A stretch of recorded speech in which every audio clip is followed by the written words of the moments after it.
Therefore, the conclusion is that after you give up this body, you'll have another body, as you have already done. What is the difficulty to understand? I really want to see you, really want to be with you, really want to see you, Lord, but it takes so long, my Lord. It's very deep music and everlasting. It's not music that comes one day and is gone the next day. It has a deep spiritual meaning, all based upon the old Sanskrit mantras and prayers. Is something which I think is good for the well-being of people. Krishna said, there's no time when we didn't exist, and there'll be no time when we cease to exist. We are in this body, and we go through from birth to death. We stay the same. The soul is the same, but the body is changing.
Krishna Krishna, Hare Hare.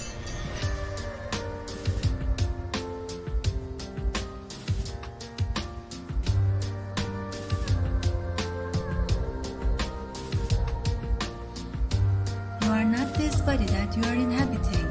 You are an eternal spirit soul.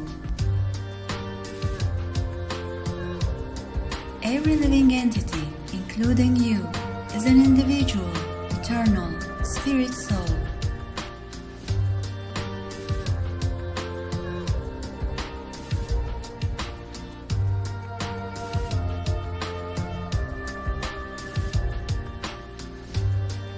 We are not these bodies that we are living in.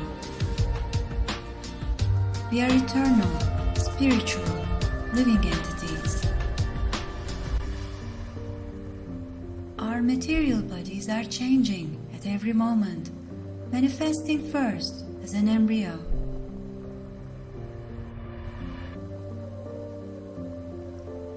then as an infant, a child, an adult. Then inevitable old age comes.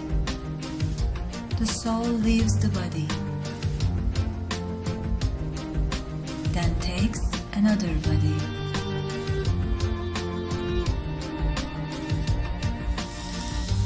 Similarly, under the same process, you accept another body when this body is no longer useful. So death means when this body is useless, you do not come to this body, you accept another body. This is called death. Our material bodies are temporary. However, we are eternal beings. Because we are created by God's eternal, spiritual energy. At the moment of death, the individual soul changes bodies, transmigrating from one body to another.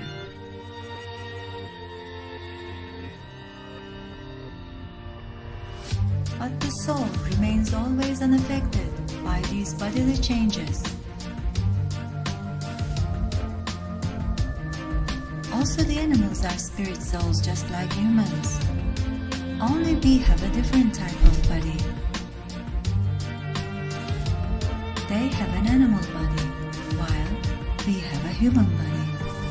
By nature's way, we are getting body, but that is on the selection of the nature according to my work. If I work like animal, I get animal body. If I act as trees, then you get tree body. If you acted like dog, you get dog's body. Nature's way. Therefore you find so many varieties of body. The question is, what kind of body I shall get? That is human intelligence.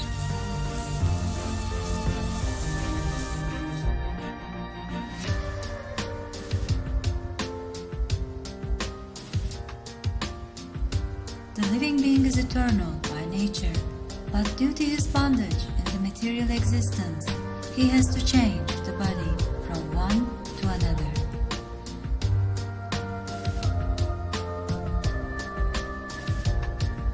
This process is called transmigration of the soul.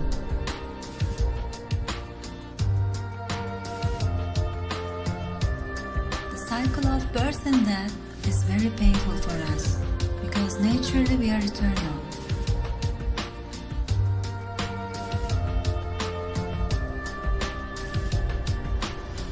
Death is painful for all living entities.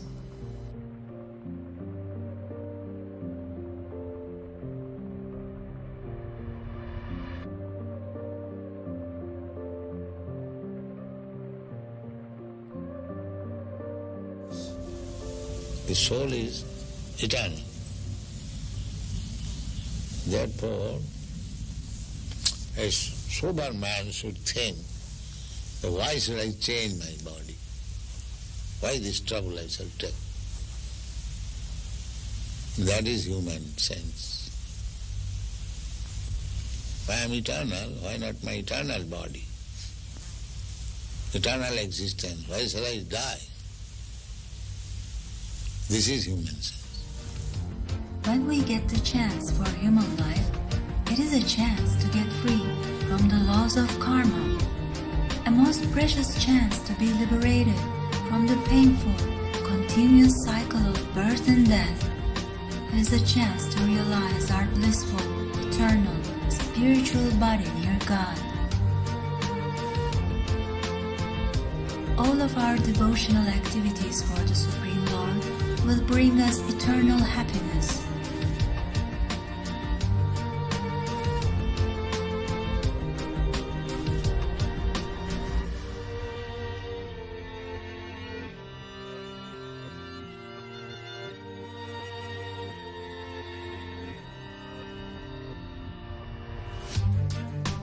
Only pure spiritual activity has the potency to free us from the repeated cycle of birth and death. By always thinking of God, we will go back to Him in our next lives. Because we are His parts and parcels.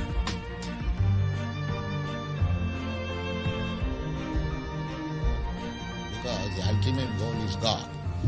So you have to understand God and try to love Him. So you can go through any religious process. If the goal is attained, that you understand what is goal, and you try to love Him, then your life is perfect. Our selfish actions will bind us to the cycle of birth and death, making us forgetful of God. Attachment to our sense pleasures and ignoring our relationship with God is the source of all our suffering.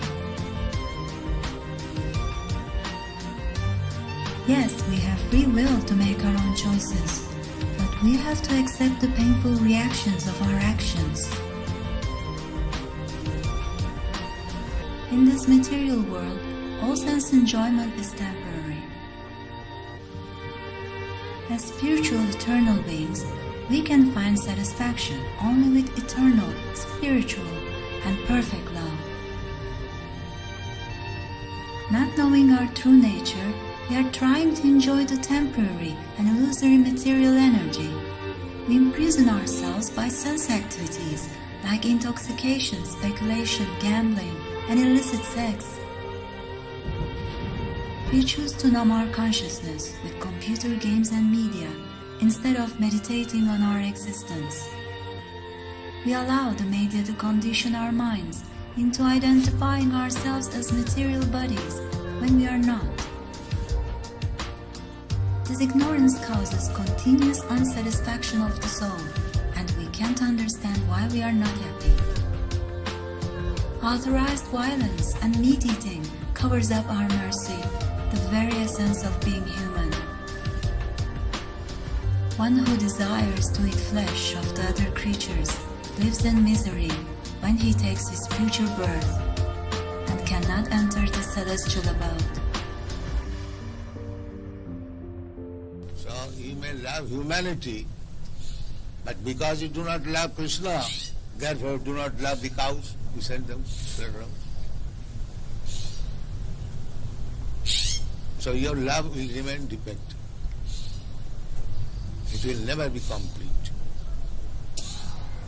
And if you love Krishna, then you love in the small ant. You're not interested in to kill even an ant. That is real love. Do you kill your own son? Why? Because you love him.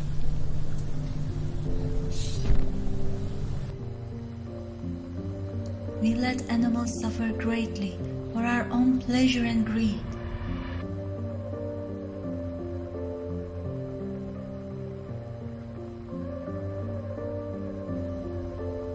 We can't create a life at will, so we don't have the right to exploit and kill anyone. Animals have souls like humans. We both eat, sleep, fear, defend, mate, nurse and love. One who involves in killing, selling, cooking and eating innocent animals will undoubtedly suffer like them in the next life by a similar process. Meat eating invokes the quality of cruelty in humans and covers up our spiritual intelligence to be able to understand the Supreme Lord. Because you are chanting, therefore you are loving everyone. That's a fact. These Hare Krishna chanters, they never agree to kill any animal, even a plant, because they know everything is part and parcel of God. Why unnecessarily one should be killed?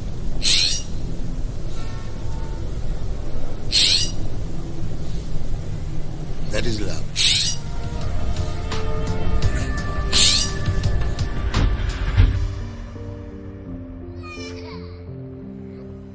A humanity that is misled has lost its mercy and repeatedly causes suffering towards one another. Being subjected to continuous manipulation, eternal beings have lost connection with their conscience. When we kill one another, we kill ourselves, thus killing inevitably increase. It is not God who is responsible for our sufferings. We are the cause of all our miseries, because of our past and present actions. Pains and pleasure is the same. So, as soon as this consciousness that I am feeling American pains, American pleasure. As soon as this is over, then we come to the original consciousness. Because consciousness cannot be American or African. If I pinch you, the pain felt by you is the same when I pinch the African. So therefore the consciousness is the same. Artificially we are thinking that American consciousness, African consciousness. Artificially we are thinking it is American pain or it is Indian pain. This artificial covering has to be removed. Then we come to Krishna consciousness.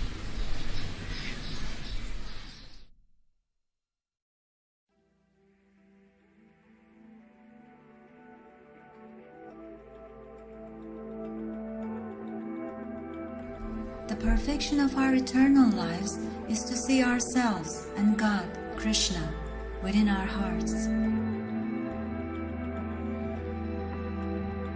And to deeply realize that I am an individual soul, a particle of pure spiritual energy.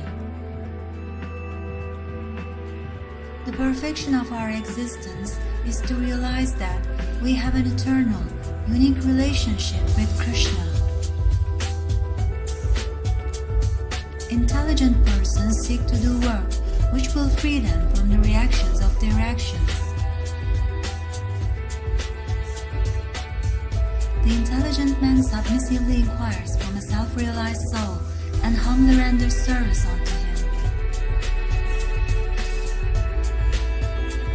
The devotee glorifies the Supreme Lord and thus contacts him by chanting his divine names with devotion. And Hare Krishna means what? Hare Krishna means addressing the energy of God. Hare means the energy of God, and Krishna means God. Devotees of Krishna are kind friends to all living entities and sees them as equals, knowing them to be spirit souls. They do not kill animals or eat meat, fish, and eggs. True compassion uncovers the divine nature in humans. They only partake in food which is offered to the Supreme Lord with love and devotion. Spiritually surcharged food is the mercy of the Lord.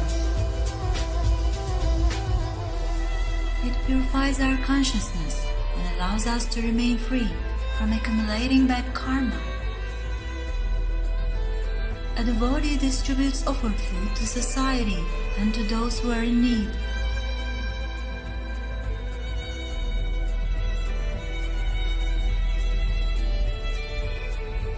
In the poorest and most deprived areas of society, they distribute food every day, provide education and medical assistance.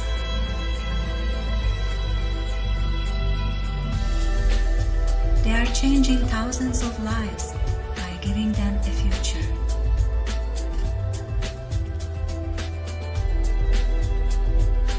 A devotee lives a simple and peaceful life, which allows him to think of the Supreme Lord and serve others without pride.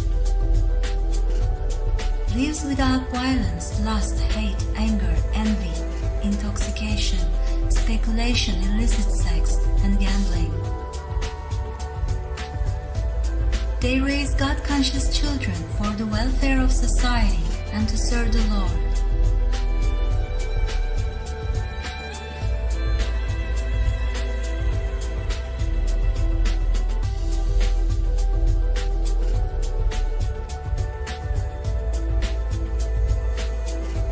Through the institutions that they establish, they teach ancient Indian wisdom and how to apply spiritual values to contemporary lifestyles.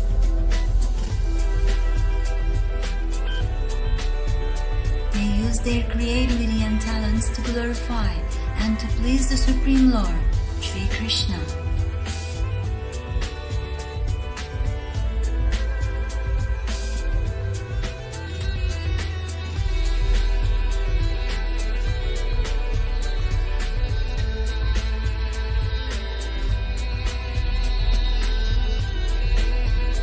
seeking the glories of the Supreme Lord for the eternal happiness and well-being of society is their service.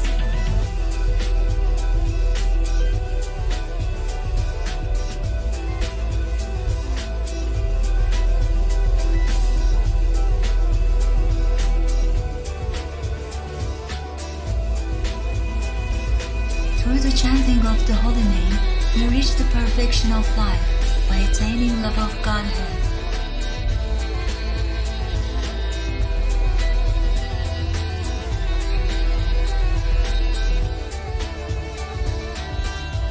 Since the Lord is absolute, there is no difference between His name and His actual form. Why do we see so many of your followers chanting almost all the time? Chanting means to keep association with God always. So you have to audibly chant Hare Krishna? Yes. This is transcendental vibration. Just like a radio message. If you keep contact with the radio message, then you know everything what is going on outside. Similarly, this transcendental sound, Hare Krishna, if you chant, then you keep connection with God directly. Thank you very much, Your Divine Grace. It's been our privilege. One who lives within Krishna consciousness at the moment of death takes a spiritual, blissful body.